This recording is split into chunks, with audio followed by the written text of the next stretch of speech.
Hello everyone, welcome to my channel English Tuition with Ria, my YouTube channel and আমার Facebook page Riya মুখার্জিতে তোমাদের সবাইকে আরও একবার welcome. অনেক দিন পরে আমি একটা নতুন এডুকেশনাল ভিডিও, গ্রামাটিক্যাল ভিডিও নিয়ে চলে এসেছি। তো অনেক দিন পরে এসেছি। তো তোমরা প্লিজ আমার ভিডিওটা দেখো, পারলে আমার চ্যানেলটাকে সাবস্ক্রাইব করো, ফেসবুক পেজে ফলো করো রিয়া মুখার্জিতে। তো আজকে যে টপিক বা যে টপিকে আমি আজকে গ্রামাটিক্যাল যে টপিকটা আজকে আমি তোমাদের সঙ্গে শেয়ার করতে চলেছি সেটা হচ্ছে গিয়ে প্রেজেন্ট কন্টিনিউয়াস টেন্সে আমরা কিভাবে বেঙ্গলি থেকে ইংলিশে ট্রান্সলেট করব। প্রেজেন্ট কন্টিনিউয়াস টেন্সে মানে যেটা ধরো আমরা বলছি কোনো কাজটা প্রেজেন্টলি হচ্ছে, এখনই কাজটা করছি, সেটাকে আমরা কিভাবে তোমার ইংলিশে ট্রান্সলেট করব। তো সেখানে আমি পাঁচটা থেকে 7টা সেন্টেন্স তোমাদের সামনে আমি এখন ট্রান্সলেট করব প্রেজেন্ট কন্টিনিউয়াস টেন্সে। তো প্রেজেন্ট কন্টিনিউয়াস টেন্স বললে আমি তোমাদেরকে বুঝিয়ে দিই, যারা আমার ছোট স্টুডেন্ট আছো বা ছোট ভিউয়ার আছো, তারা শিখতে চাইছো, তারা শুনে নাও স্ট্রাকচারটা কী হয় প্রেজেন্ট কন্টিনিউয়াস টেন্সের। প্রেজেন্ট কন্টিনিউয়াস টেন্সের স্ট্রাকচার হয় সাবজেক্ট, তারপরে থাকে অক্সিলারি ভার্ব যেটা হচ্ছে গিয়ে অ্যাম, ইজ, আর। প্রেজেন্টে হচ্ছে সাবজেক্ট, তারপরে সাবজেক্ট অনুযায়ী অ্যাম, ইজ, আর বসবে, তারপরে যেটা মেন ভার্ব থাকবে তার সাথে বসবে আইএনজি, তারপরে যেটা অবজেক্ট সেটা বসবে। তো বোঝা গেল।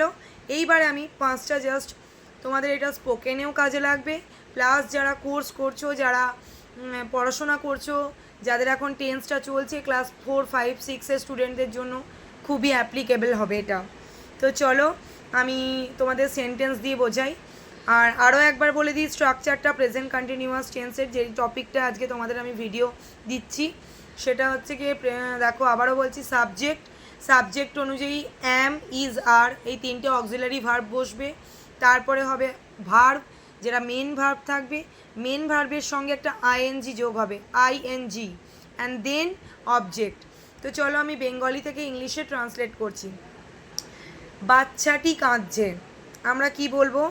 The baby is crying, the baby is crying. তো বাচ্চাটি কাঁদছে। এবার আমরা যদি বলি সে ভাত রান্না করছে বা মা ভাত রান্না করছে, মানে যে কাজটা তখনই ঘটছে সেটাকেই বলা হয় কন্টিনিউয়াস। তো মা ভাত রান্না করছে বললে আমরা বলবো mother is cooking rice, mother is cooking rice. ছেলেটি ফুটবল খেলছে, দ্য বয় ইজ প্লেয়িং। ছেলেটি বলেছি বলে দ্য বয় বললাম, ওটা সাবজেক্ট। এবং তোমরা বুঝতে পারছো কোন সাবজেক্টের সঙ্গে অ্যাম, ইজ, আর যোগ হচ্ছে। দেখো প্লুরাল হলে সেক্ষেত্রে আর হবে, যেমন দ্য বয় হলে তার সঙ্গে ইজ হচ্ছে। The boy is playing, playing বলেছিলাম ভার্বের সঙ্গে ING. The boy is playing football. They are, they হচ্ছে plural, they are writing a letter, তারা একটি চিঠি লিখছে। তার কন্টিনিউয়াস কী হবে? Present continuous, they are writing a letter. তো এই হলো প্রেজেন্ট কন্টিনিউয়াস টেন্সের কতগুলো আমি তোমাদেরকে মানে টিপস দিলাম। তো তোমাদের যদি ভালো লাগে আমার চ্যানেলটা সাবস্ক্রাইব করো, আর আমার ইংলিশ টিউশন এই যে উইথ রিয়া চ্যানেলটা সাবস্ক্রাইব করবে, আর রিয়া মুখার্জি পেজটা ফলো করবে ফেসবুক পেজে। চলো বাই, গুড নাইট।